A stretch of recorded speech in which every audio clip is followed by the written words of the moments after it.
Warning, this program typically features strong language, sexual innuendo, politically incorrect commentary, and real stories from the road.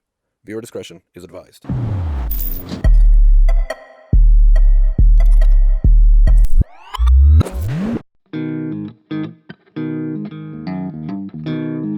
the last episode, we were hanging out in Austin visiting our old stomping grounds from when we used to live there. But now, it was time to head further west into the Chihuahuan Desert and the Big Bend of Texas.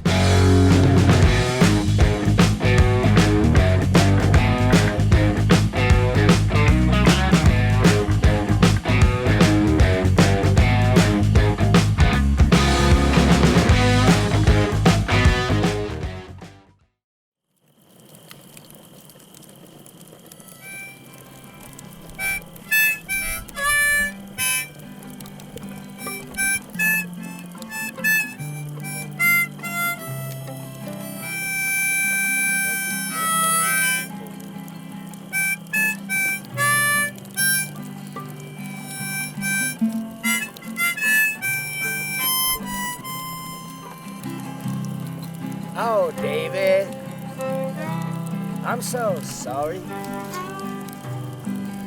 I always meant to be a good friend.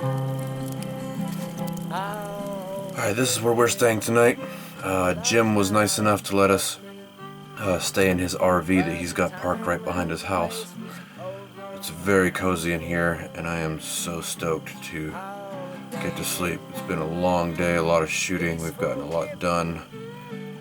Been talking with him all day. He's really, really cool guy. This property is friggin' amazing. And then, on top of that, we went to that cookout, fireside song time? I don't know what that was, but it was cool. And that was definitely a highlight. Pretty excited that we got to do that. So now we're gonna head to bed. Probably make a couple notes on what kind of stuff we need to shoot tomorrow. But then once that's done, we're hitting the hay. Our first stop along our westward jaunt was Terlingua, Texas, in the Big Bend area, where we met up and stayed with a musician named Jim Keaveny, who calls that area home, and whose music has always held a special place in our hearts.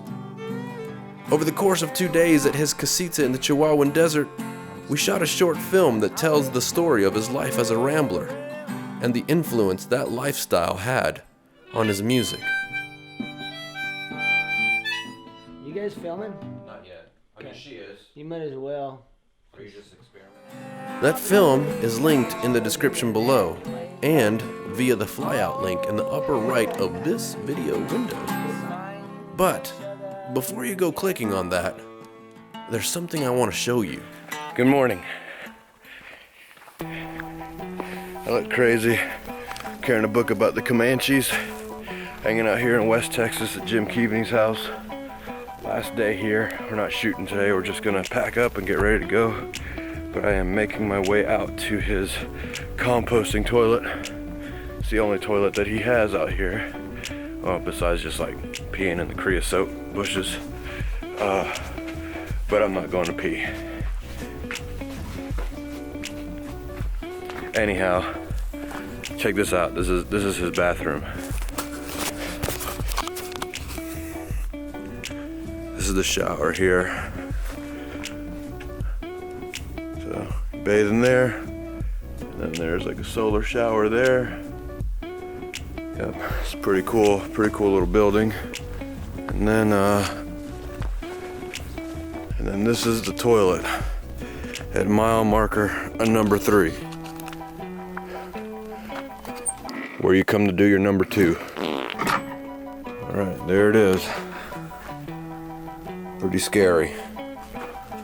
But there's a sign that says, "Do not be afraid. Compost toilet. Use 1 or 2 handfuls of peat moss to cover your number 2 business." That's the peat moss. That's where you do your thing. I'm not really looking forward to it. Nevertheless, it has to happen. So here we go. The number 2 operation was a resounding success.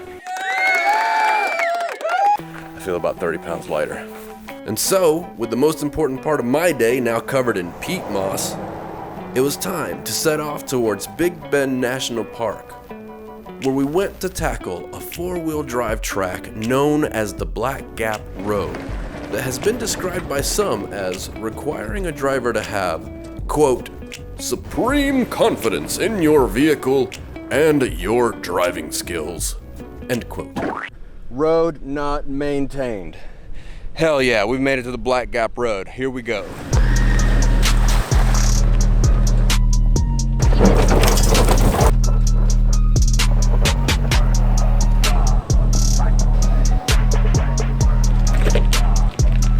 Contrary to the online buzz about this track, however, we found the Black Gap to be supremely simple. And save for 1 or 2 sections, we probably could have taken a stock 2-wheel drive Vanagon on the thing and been fine. Or maybe our new 4Runner makes the complex simple. Piece of cake.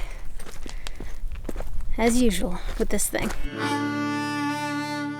After completing the Black Gap, we set off further into the Big Bend backcountry and decided to explore the abandoned Morisco mine. All right, we're here at San Miguel de la Cristobal Super Big Bendy Mine, or some shit like that. Morisco mine? Morisco Mine. Don't touch the bricks because they have mercury in them. Those right there, all these bricks right here, got mercury in them. You're not supposed to touch them, or else you'll catch mercury, and that'll turn you into a duck. This has been a public service announcement.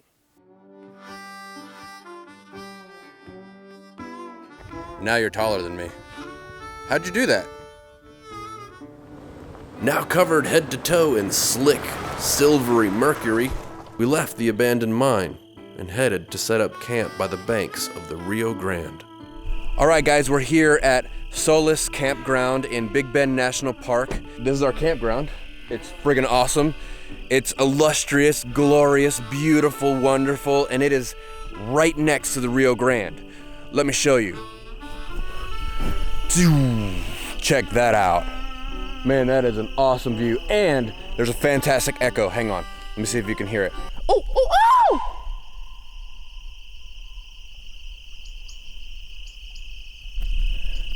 I love the echo.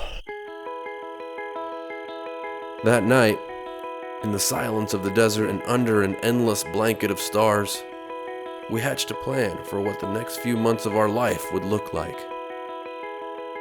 Finish outfitting our 4Runner for extended overland travel before heading to Baja to live for a few months in a little casita.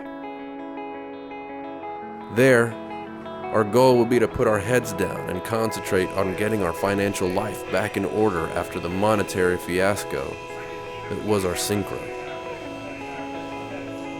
And if everything went according to plan, at the end of winter, we'd put our 4Runner on a boat across the Sea of Cortez and head further into Central America. We'll pick up here next time. Until then, live free and drive hard.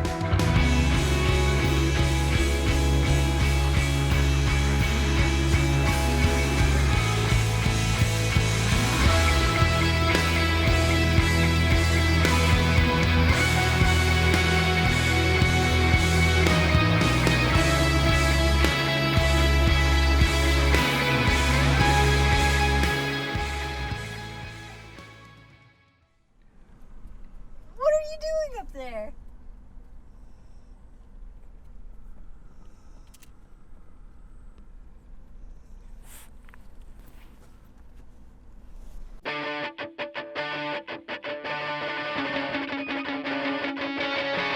That's it from us, homies. As always, leave a like, leave a comment, and consider supporting us on Patreon.